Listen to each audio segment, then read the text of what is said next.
नमस्कार। आप सभी का हार्दिक स्वागत है। दोस्तों, धर्म चाहे कोई भी हो, हर किसी में शक्तियों की बात की गई है। कहीं उन्हें एंजल का नाम दिया जाता है, कहीं उन्हें स्पिरिट्स का, तो कहीं उन्हें दैवीय शक्तियां कहकर बुलाया जाता है। आप माने या ना माने, कोई तो ताकत है जो हमेशा हमारे साथ रहती है। वह हमें कोई न कोई इशारा ऐसा करती है जिसके जरिए हम जीवन की दिशा को समझ पाने में सफल होते हैं, आगे होने वाली घटनाओं को भांपने में सक्षम हो पाते हैं। जिस चीज को आप इंट्यूशन कहते हैं, वह इन्हीं शक्तियों का ही इशारा है जो आपको भविष्य के लिए आगाह करता है।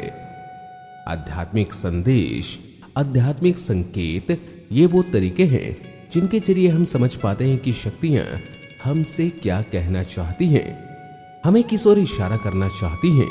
कई बार ये संकेत या इशारे हमें जीवन को किस दिशा में लेकर जाना है, इस बात को स्पष्ट करते हैं, तो कई बार ये हमें समझाते हैं कि हम सही दिशा की ओर बढ़ रहे हैं या नहीं।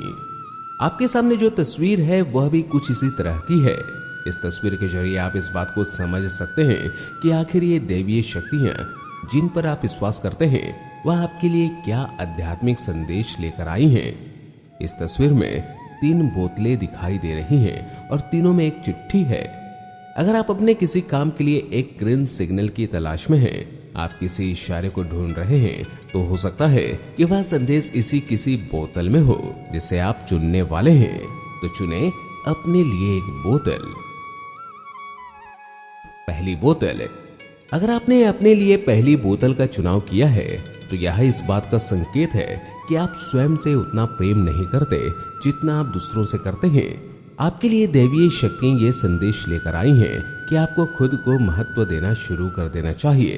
अगर आप खुद को दूसरों से कम समझते हैं, तो यह आपकी सबसे बड़ी कमी है। अगर आप खुद को सम्मान नहीं देंगे, अपने लिए सकारात्मक दृष्टिकोण नहीं रखेंगे, तो यकीन मानिए कोई अन्य व्यक्ति भी ऐसा नहीं करेगा। दूसरी बोतल। दूसरी बोतल का चुनाव करने वाले लोग शायद अपने जीवन को ज्यादा गंभीरता से ले चुके हैं। इस बोतल में जो संदेश है, उसके जरिए आपको समझना चाहिए कि आप जिस स्ट्रेस या तनाव से जूझ रहे हैं, उससे पार पाने का सबसे सरल तरीका यही है कि आप थोड़ा समय अपने परिवार या उन लोगों के साथ स्पेंड कीजिए जिनके साथ आपको बेहतर महसूस होता है। आपको जीवन में बहुत आगे जाना है, जिसके लिए बहुत संघर्ष भी करना पड़ेगा, लेकिन उससे पहले थोड़ा ब्रेक लेने में कोई बुराई नहीं है। तीसरी बोतल। अगर आपने तीसरी बोतल का चुनाव किया है, तो आपको समझना चाहिए कि कुछ समय पहले तक आप जिस व्यक्ति के साथ एक दैवीय संबंध को जी रहे थे, वह रिश्ता या कनेक्शन आपका टूट चुका है। संभवतः इसमें गलती आपकी भी हो सकती है और उनकी भी, लेकिन आपको यह समझना चाहिए कि परिस्थितियां उन्हें आपसे तभी वापस जोड़ेंगी जब आपको उनके होने के महत्व का एहसास होगा। लाइफ में कभी किसी को ग्रांटेड नहीं लेना चाहिए। दोस्तों, वीडियो पसंद आया हो तो इसे लाइक और शेयर करना ना भूलें। चैनल पे अगर आप नए हैं, तो हमारे इस चैनल को सब्सक्राइब कर लें और बेल आइकन को प्रेस कर लें। इस वीडियो में बस इतना ही। आशा है अगली वीडियो में आपसे फिर मिलूंगा। तब तक के लिए स्वस्थ रहें, खुश रहें। धन्यवाद।